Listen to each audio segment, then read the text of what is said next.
Halo teman-teman, apa kabar? Terima kasih sudah mengunjungi video ini. Kali ini kita akan masuk ke materi tentang virtualization dan juga scripting di Linux. Sebelum kita mempelajari lebih serius tentang virtualization dan juga scripting, kita akan intro dulu nih tentang intellectual property right atau tentang hak cipta. Ada beberapa istilah yang tentunya perlu kita pahami ya teman-teman ya. Di sini adalah perbedaan antara trade secret, rahasia dagang, desain industri, kemudian di sini ada beberapa ya paten, copyright, software IPR dan juga software license. Sebenarnya apa sih perbedaan itu? Apa sih bedanya paten sama copyright? Apa sih bedanya license gitu ya? Kemudian nanti ada lagi sebenarnya apa sih perbedaan antara free software dengan open source software seperti yang ada di slide ini. Nah, mungkin di sini adalah poin-poin yang teman-teman dan kita semua perlu pahami gitu ya, perbedaan antara free software dan juga open source software. Kemudian teman-teman juga mungkin perlu mempelajari ya tentang perbedaan antara copyright dengan copyleft. Nah, untuk lebih mendalaminya silahkan teman-teman bisa mulai untuk mempelajarinya secara mandiri ya via internet. Nah, berikutnya kita masuk ke virtualization. Secara ringkas virtualization seperti ini. Ini rangkumannya sudah dirangkum oleh Pak Rahmat Samik Ibrahim. Jadi intinya di dalam konsep virtual machine ada beberapa hal yang perlu kita pahami ya. Pertama adalah perbedaan antara host OS dan juga guest OS. Kemudian tentang hypervisor, kemudian tentang application containment atau container, dan juga tentang Kubernetes. Seperti itu.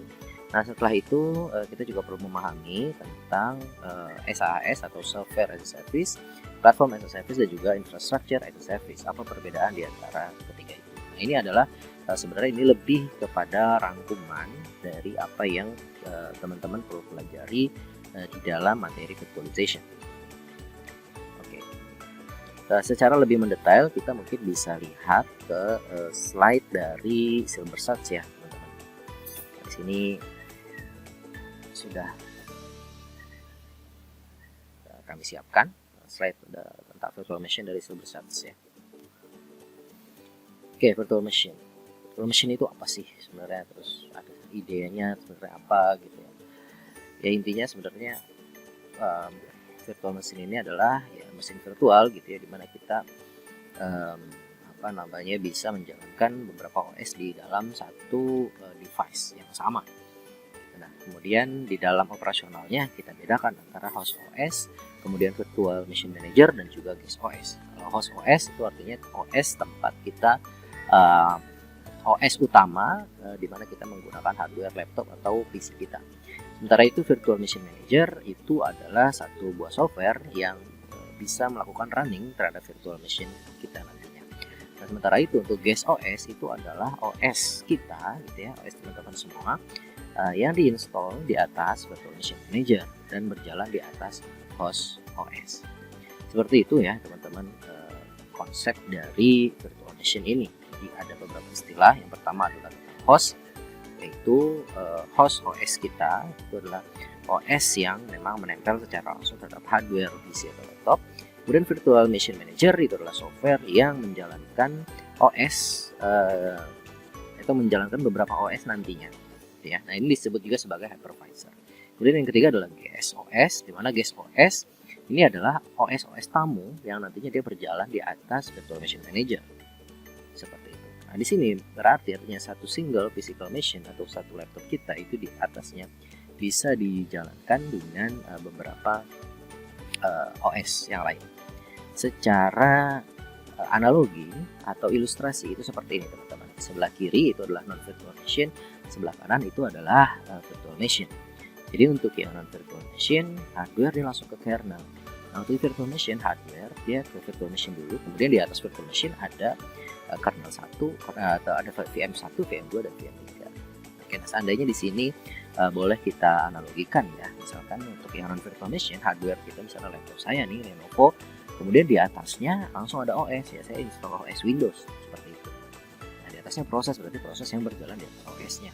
Nah, sementara untuk virtual machine di hardware laptop Lenovo saya install satu virtual machine manager. Nah, Nah, di atas Virtual Machine Manager ini kemudian saya install juga OS-OS tambahan yang lain, misalnya seperti Ubuntu, Debian, Fedora, atau macOS di atasnya. Nah, artinya di atas Windows yang udah saya punya sebelumnya, saya bisa melakukan instalasi yang OS-OS yang lain. Seperti itu. Itu adalah ilustrasinya.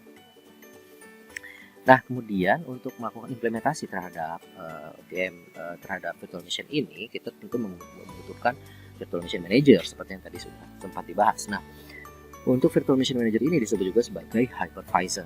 Dan untuk hypervisor itu ada beberapa tipe, ada tipe 0, tipe 1, dan tipe 2. Dan masing-masing tipe ini bergantung pada kebutuhannya ya teman-teman. Artinya kebutuhannya apakah dia memang dibutuhkan untuk standar penggunaan seperti kita, ataukah memang digunakan untuk penggunaan yang bersifat lebih tinggi atau lebih advance seperti penggunaan di level server atau penggunaan di level enterprise. Nah, sehingga di sini ada beberapa tipe yang berbeda. Nah, untuk penggunaan standar, kita menggunakan tipe 2 hypervisor di sini. Di sini dikatakan bahwa tipe 2 hypervisor merupakan applications that run on standard operating system but provide VMM features to guest operating system. Nah, artinya di sini kita bisa juga sebenarnya di laptop kita sendiri itu untuk melakukan praktik virtual machine secara mandiri. Ada beberapa software yang sifatnya free, jadi teman-teman bisa menggunakannya secara bebas. Itu ada VMware, Nah, bisa menggunakan VMware Workstation atau VMware Fusion. Nah, untuk yang macOS silakan pakai VMware Fusion. Kemudian ada juga Oracle VirtualBox. Yang paling populer itu adalah VirtualBox dan juga VMware, gitu ya. Atau ada juga Parallel Desktop. Tapi yang paling populer adalah VMware dan juga VirtualBox. Silakan teman-teman pilih, kemudian silakan mulai coba-coba. Oke, kemudian ada juga beberapa istilah yang lain ya, seperti Paravisualization, kemudian Programming Environment Virtualization. Nah, ini untuk Programming Environment Virtualization, mungkin di sini teman-teman juga sudah mulai menggunakannya gitu ya. Ketika teman-teman melakukan instalasi Java, ingat kita perlu menginstall Java Development Kit ya, dan di dalamnya juga kita harus menginstall Java Runtime Environment, gitu kan? Artinya di situ adalah satu programming environment. Tanpa Java Runtime Environment atau tanpa JRE, kita tidak bisa menjalankan program Java. Oke, nah itu sebenarnya salah satu bentuk virtualization juga. Nah, namun khusus untuk programming environment, bukan untuk OS environment. Sementara untuk virtual machine yang kita pelajari di OS ini adalah virtualization untuk OS environment. Seperti itu teman-teman. Kemudian ada juga emulators gitu ya, dan juga ada application containment atau containerization. Nah, di sini ada beberapa contoh ya yang seringkali cukup populer saat ini dipakai seperti Docker gitu ya. Dan juga ada juga Kubernetes. Seperti itu konsep tentang virtualization. Nah, di sini ada historinya ya, silakan teman-teman pelajari secara mandiri. Kemudian untuk benefit dan features-nya, tentunya benefit yang paling utama adalah kita bisa run multiple different OS on the single machine. Oke, tetapi selain dari itu kita cukup common ya. Tapi selain dari itu sebenarnya apalagi sih yang bisa kita pakai? Ya, ini ya, great for OS research. Nah, artinya apa? Kita bisa melakukan riset OS atau riset sistem network tanpa kita perlu melakukan modifikasi yang beresiko merusak OS kita sendiri. Oke, nah kemudian manfaat yang lain apa? Tentunya banyak. Dan di sini ada beberapa manfaat-manfaat yang lain yang teman-teman bisa pelajari secara mandiri. Kemudian ada juga manfaat lagi ini ya yang lainnya seperti seandainya kita memanfaatkan virtualization di cloud, maka kita akan memunculkan cloud computing. Nah, artinya di sini dengan ada konsep virtualization, terbayang ya ketika kita memiliki satu resource yang besar, kita tidak perlu melakukan instalasi terhadap untuk satu server. Kita tidak perlu menginstal satu server, satu OS, tapi kita bisa membagi-bagi satu server menjadi beberapa OS dengan konsep virtualization. Nah, artinya dengan konsep ini maka di dalam proses pengembangan infrastruktur tentunya akan sangat berguna, karena dengan munculnya berbagai macam aplikasi baru dan juga ratusan bahkan bisa jadi ya dengan proses bisnis baru yang juga berkembang dari masing-masing institusi, teman-teman nanti akan mulai memahami gitu ya konsep pentingnya virtualization ini gitu. Bahwa ternyata dengan konsep virtualization bisa menghasilkan satu konsep cloud computing, artinya bisa memunculkan infrastructure as a service, ya, dan juga bisa memunculkan platform as a service dan juga tentunya adalah software as a service. Nah, di sini ada beberapa perbedaan di slide Silberschatz ini, itu diberikan beberapa penjelasan secara lebih rinci tentang perbedaan tipe 0 hypervisor, kemudian tipe 1 dan juga tentunya tipe 2 yaitu yang kita gunakan saat ini. Ya, silakan teman-teman di sini pelajari dan sebutkan pahami perbedaannya, kemudian penggunaannya seperti apa. Kemudian di sini juga ada penjelasan tentang Java Virtual Machine, teman-teman. Nah, ini seperti yang tadi sudah sempat saya sampaikan ya, bahwa ternyata virtualization itu sebenarnya bukan hanya di OS gitu ya kita buat satu virtual machine, tapi juga bisa juga dari lingkup programming environment seperti Java Virtual Machine. Oke, ternyata cukup menarik ya tentang virtualization ini. Actionnya ya, to-do-nya menurut saya sih biar teman-teman bisa lebih langsung lebih memahami dan lebih yakin gitu ya, lebih menguasai materi ini, silakan langsung coba aja download VMware ataupun download Oracle VirtualBox, kemudian install di laptop masing-masing, dan setelah itu mulai coba aja gitu ya, langsung install beberapa OS Linux di atasnya, seperti misalkan Ubuntu atau misalnya Debian atau misalnya Fedora atau misalkan Red Hat, terserah, silakan teman-teman pilih. Dan nanti untuk melakukan proses instalasi terserah ya, teman-teman bisa menggunakan yang memang sudah dalam bentuk file ISO atau dalam bentuk OVA, terserah teman-teman mau pakai yang mana. Dan perbedaannya apa, tentunya silakan teman-teman cari sendiri perbedaan antara kalian melakukan instalasi file ISO yang utuh dengan file OVA. Keuntungannya, kerugiannya, kemudian teman-teman pilih yang mana, itu silakan teman-teman. Oke, nah sekarang kita masuk ke subbab berikutnya ya, atau materi berikutnya, yaitu tentang scripting ya teman-teman. Tentang scripting. Oke, di sini ada seperti biasa ada dua slide yang kita jadi rujukan ya. Pertama ada slide dari Pak Ahmad Ibrahim dan juga ada slide dari Silberschatz. Kita lihat dulu slide dari Pak Ahmad Ibrahim ya. Di sini pertama-tama untuk belajar scripting di Linux, teman-teman perlu punya instalasi Linux dulu di laptop masing-masing gitu ya. Makanya prasyarat untuk bisa mengerjakan scripting, teman-teman harus punya virtualization, tidak, atau punya virtual machine, atau enggak teman-teman install aja langsung di laptopnya. Tetapi untuk keperluan pembelajaran tentunya sangat yang kami harap itu adalah teman-teman lakukan instalasi virtual machine. Nah, kemudian di virtual machine teman-teman nanti silakan teman-teman lakukan praktik gitu ya, lakukan coba-coba terhadap Linux yang udah teman-teman install tersebut. Nah, di sini saya sudah melakukan instalasi Linux Ubuntu ya, teman-teman. Di sini saya install VMware dan saya udah install Ubuntu di sini.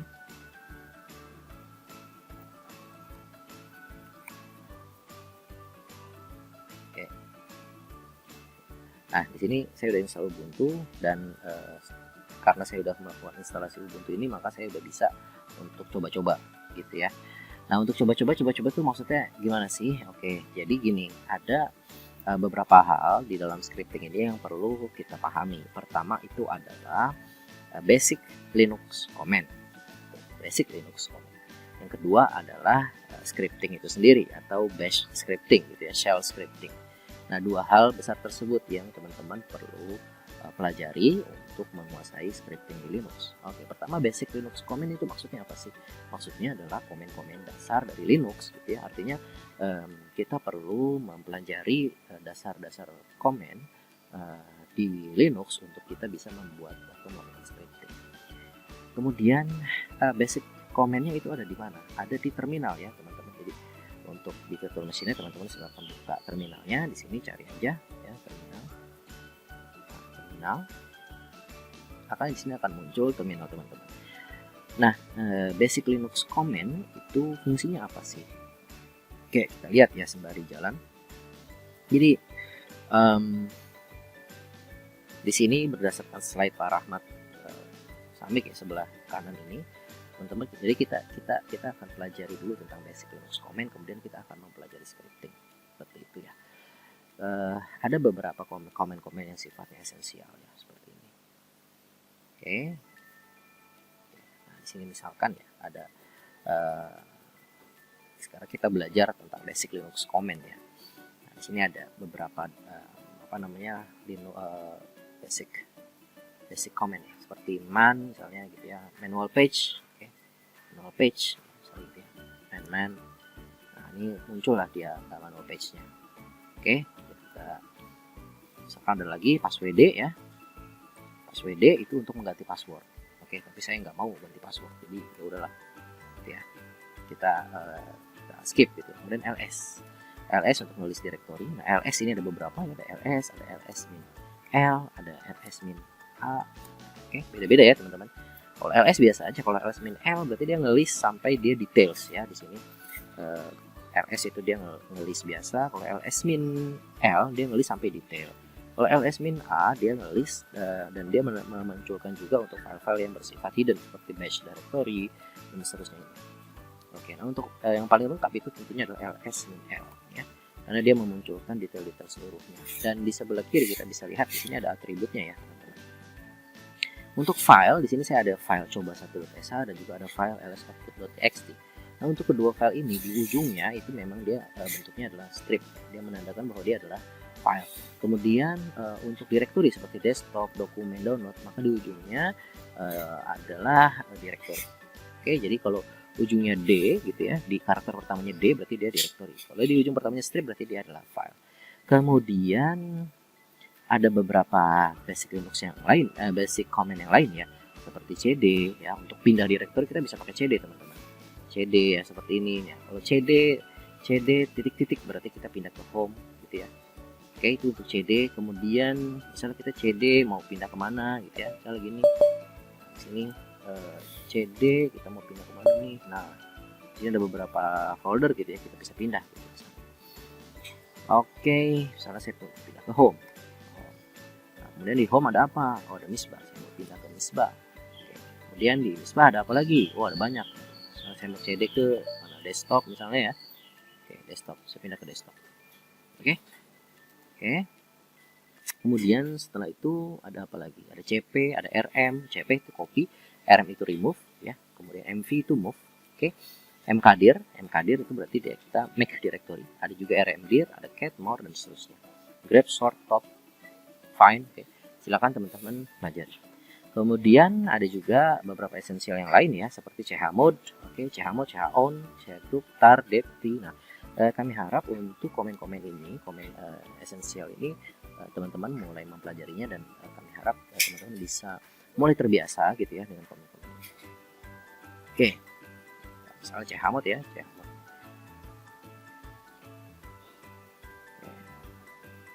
Chmod misalnya 777. Saya ganti di sini misalnya 777 terhadap apa tadi, misalnya coba 1.sh. Ya.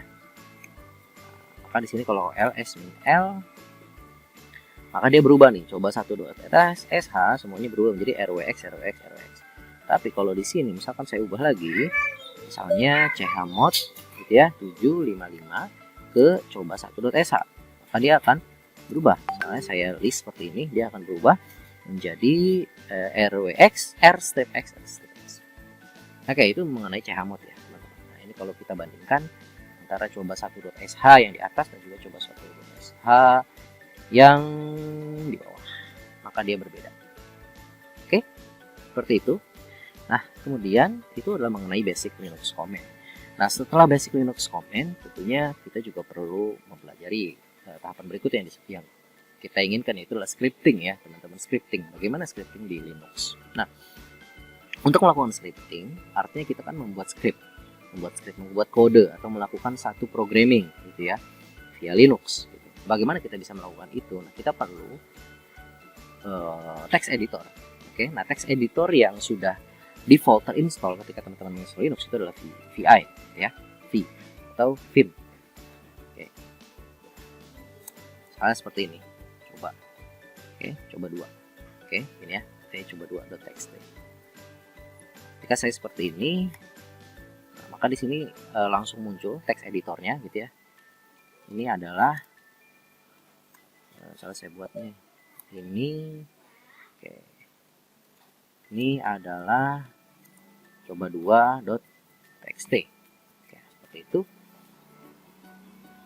Kemudian kita keluar ya. Oke. Shift titik 2 pertama untuk keluarnya, shift titik 2. Kemudian wiki. Nah, jadi kita write, kemudian kita bit. Nah, seperti ini. VI coba 2. Jadi kita tadi sudah melakukan membuat satu file coba 2.txt menggunakan v. Kita lihat hasilnya itu menggunakan cat ya teman-teman. Cat coba 2. Oke, kita cat. Isinya apa? Ini adalah coba 2.txt seperti tadi yang sudah kita tulis. Kemudian selain VI ada lagi nggak sih? Ya, sebenarnya ada banyak ya. Tapi yang cukup populer itu adalah VI, itu yang pertama. Yang kedua itu adalah Nano. Oke, nah cuma untuk Nano itu biasanya belum tentu setiap teman-teman install Linux itu sudah terinstall. Jadi teman-teman harus install dulu Nanonya secara terpisah, gitu ya.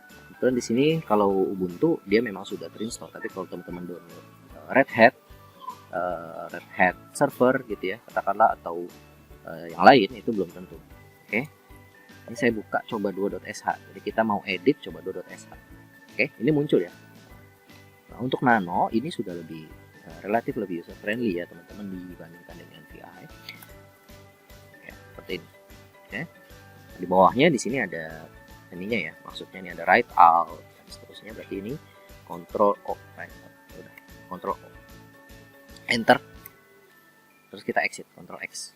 Oke. Kemudian ketika kita lihat nih di sini coba 2, kita lihat, nah muncul. Ini adalah coba 2.txt. Oke, silakan teman-teman pilih aja mau menggunakan text editor yang mana. Oke. Kemudian nanti ada mengenai regex ya. Regex ini kita skip aja. Teman-teman silakan pelajari secara mandiri. Sekarang kita akan lihat secara lebih real scripting ini via slide yang disediakan oleh Silversuns. Oke, pertama-tama apa itu shell? Oke. Di sini kita lihat ya secara lebih terkonsep ya teman-teman. Apa sih shell itu? Nah, shell itu adalah interface di antara user dan juga Linux system. Linux system itu artinya sistem dari inti sistem dari sistem operasi kita ya, itu adalah shell. Jadi shell itu adalah interface-nya atau antarmukanya, cara kita komunikasinya. Oke, seperti itu. Nah, nah untuk shell sendiri itu biasanya direpresentasikan dengan bash ya sekarang, atau born again shell. Silakan teman-teman juga pelajari sendiri apa itu bash. Nah, untuk shell ini sendiri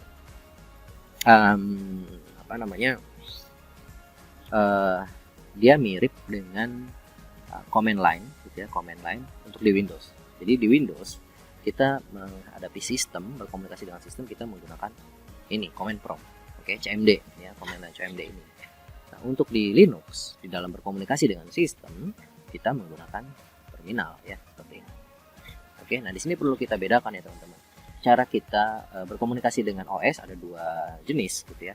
Berkomunikasi untuk menggunakan OS sebagai software untuk membantu kita menyelesaikan tas sehari-hari, itu kita cukup mengakses aplikasi yang ada gitu ya, seperti browser, kemudian ya, dan software-software atau aplikasi-aplikasi yang lain gitu ya. Tapi kalau untuk menghubungkan diri kita dengan sistem, maka kita perlu menggunakan terminal ya. Nah, di Windows sebenarnya tidak harus menggunakan CMD ya, kadang-kadang kita juga bisa langsung mengaksesnya misalkan menggunakan run ya. Kalau di Windows 7 dan Windows di bawahnya kita bisa pakai Windows run gitu ya.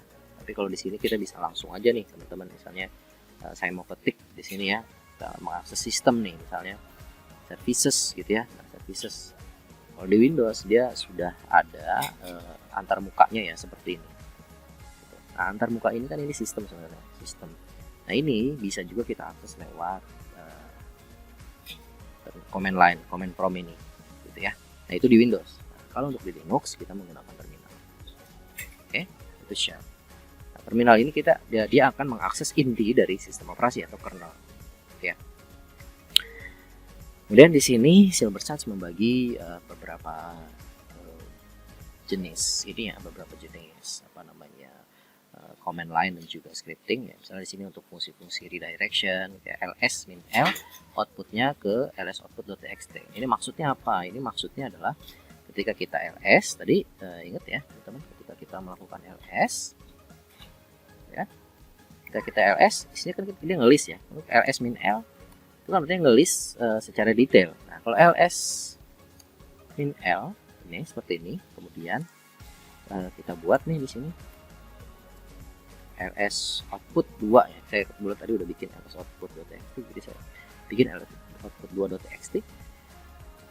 Nah, artinya list seperti ini akan kita print gitu ya ke dalam file ls output 2.txt. Oke. Jadi ketika kita enter, kemudian kita cat di sini ls output 2, maka dia akan memunculkan ini. Filenya ada nggak? Ada. Filenya kita ls aja. Ini ada nih ya, ls output 2. Nah, ini bisa kita nano juga sebenarnya ya teman-teman ya. Jadi teman-teman mau edit nih, nano ls output 2.txt. Nah, ini bisa kita ubah juga ya. Ini bisa kita ubah. Oke. Ini ya seperti ini. Kemudian kita lihat nih ls output 2-nya, kita lihat sekarang. Nah, nih di sini di bawahnya udah ada perubahan dari kita tadi ya. Ini bisa kita ubah. Oke, seperti itu teman-teman. Nah, di sini ada ls, ps, more, kill dan seterusnya ya. Silakan teman-teman explore ya sendiri. Ini juga beberapa tadi sudah kita pelajari juga gitu ya. Echo, cat, head, tail dan seterusnya. Nah, kemudian itu shell ketika kita menggunakan basic Linux command. Kemudian bagaimana dengan shell ketika shell ini kita jadikan satu buah programming language. Nah, inilah yang disebut sebagai scripting. Contohnya seperti ini. Kita bisa membuat satu script sederhana ya, misalnya di sini. For file in bintang, do, if, group dan seterusnya. Ini kan artinya menjalankan satu buah fungsi programming sederhana. Nah, kita bisa membuat ini dalam satu buah script, di mana nanti script ini bisa kita jalankan. Seperti itu. Sebelum kita praktik secara langsung nih, kita mungkin ini dulu ya, lihat dulu nih beberapa hal yang perlu kita pahami. Jadi di dalam scripting Linux ada beberapa hal yang sebenarnya mirip dengan semua jenis programming ya teman-teman.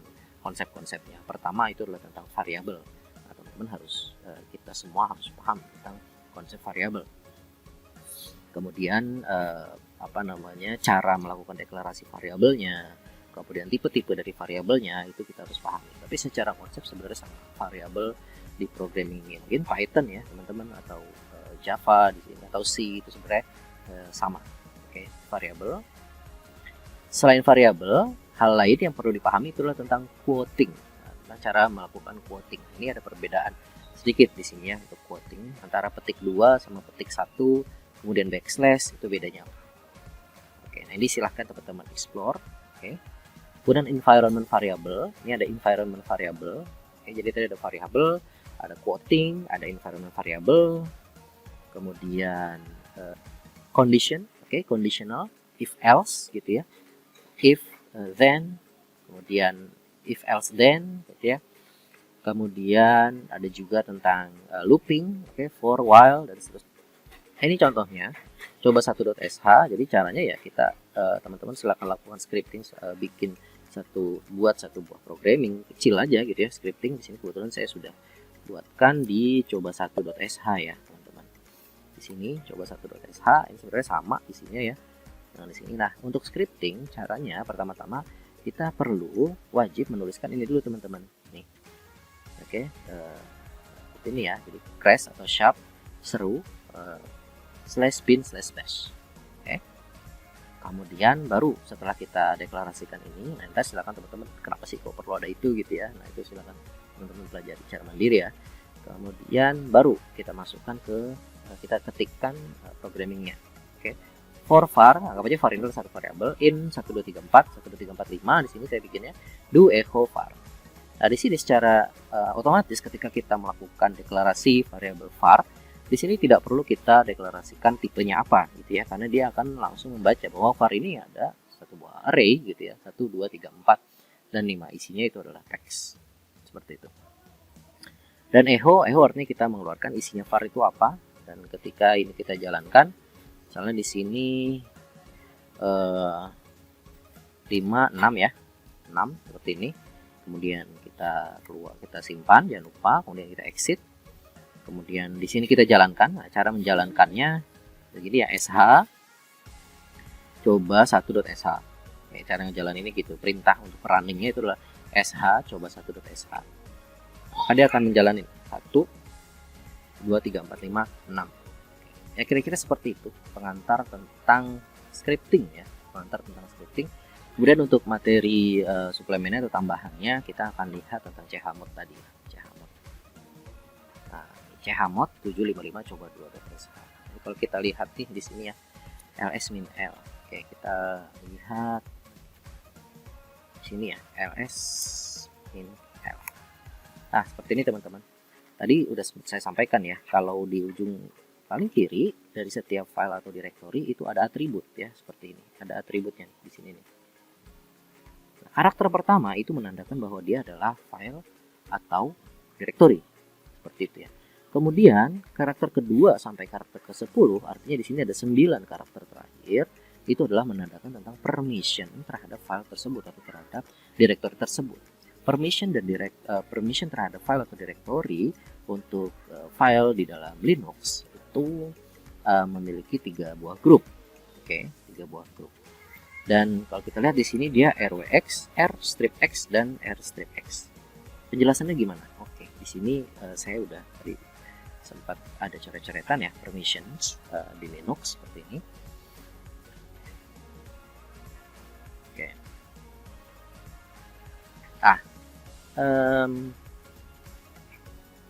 Oke, nah seperti ini ya teman-teman ya.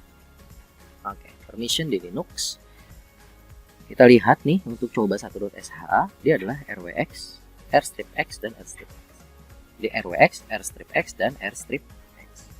Nah ini sebenarnya kita bagi menjadi 3. Jadi untuk 3 karakter yang pertama itu untuk grup owner atau untuk user-user sebagai owner. Contohnya adalah kita sendiri atau teman-teman sendiri. Sementara untuk rstripx itu adalah untuk grup. Jadi yang termasuk ke dalam grup kita sebagai user itu siapa. Oke. Kemudian untuk grup rstrip untuk 3 karakter yang terakhir itu adalah untuk others.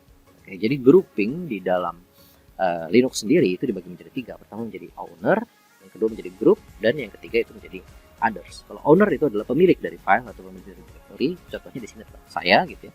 Kemudian grup itu adalah kita bisa membuat grup yang berbeda-beda gitu ya di dalam satu sistem operasi Linux. Gitu. Misalkan saya sebagai grup Misbah gitu ya, atau misalnya teman-teman bisa bikin grup yang lain, misalnya grup product manager, grup programmer misalnya, atau grup designer gitu ya, atau grup tester. Itu silakan teman-teman bisa membuat grup masing-masing gitu.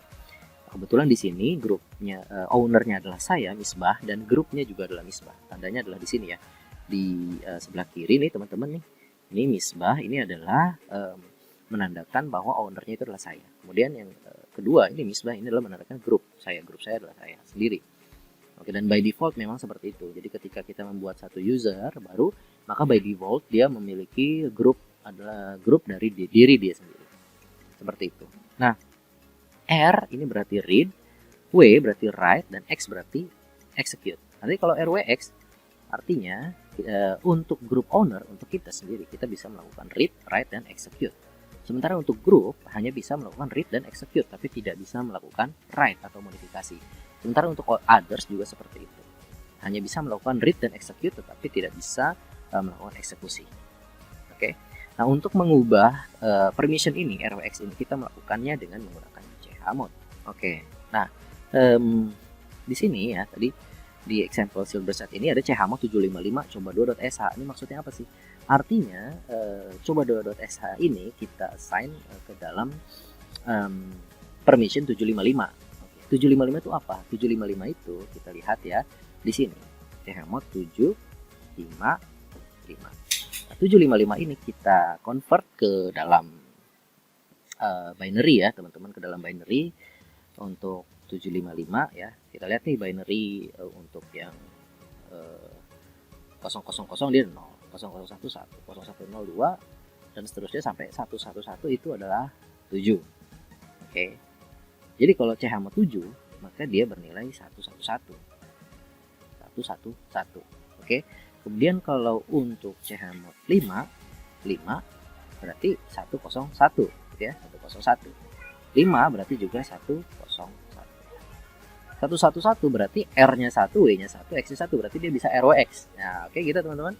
Nah, kemudian kalau 101 berarti R 0 strip ya, berarti R strip X. Oke, seterusnya berarti R strip X.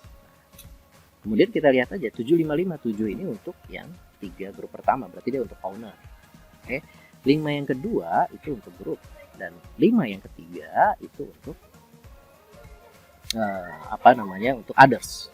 Oke. Jadi seandainya kita lakukan chmod 755, artinya kita memberikan permission, oke, di sini ya, memberikan permission kepada coba2.sh, di mana ownernya akan memiliki permission 7, kemudian grupnya memiliki permission 5, dan othersnya memiliki permission 5 juga. Oke, seperti itu.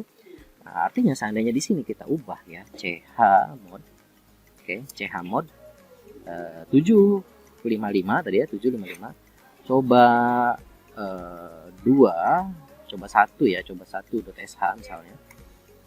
Kemudian kita lihat di sini ls-l, sebenarnya di sini masih sama ya teman-teman ya. Jadi karena memang awalnya sudah 755 nih ya, 755. Oke, ini 755. Lalu kita ubah atau kita buat menjadi chmod 777 coba 1.sh seperti ini. Maka ketika kita ls-l muncul, dia berubah nih. Coba 1.sh dia berubah menjadi ROX. Jadi baik itu owner, group maupun others itu bisa melakukan edit terhadap coba 1.sh. Oke, kita lihat ya perbedaannya di sini. Nah, di sini dia RWX R strip X, kemudian dia berubah menjadi RWX. Oke, seperti itu teman-teman. Oke, saya rasa mungkin segitu dulu ya teman-teman ya, materi tentang virtualization dan juga intro to scripting. Berikutnya silakan teman-teman pelajari secara mandiri untuk menguasainya secara lebih mendalam. Gitu dulu dari saya, tetap semangat. Assalamualaikum warahmatullahi wabarakatuh. Selamat siang.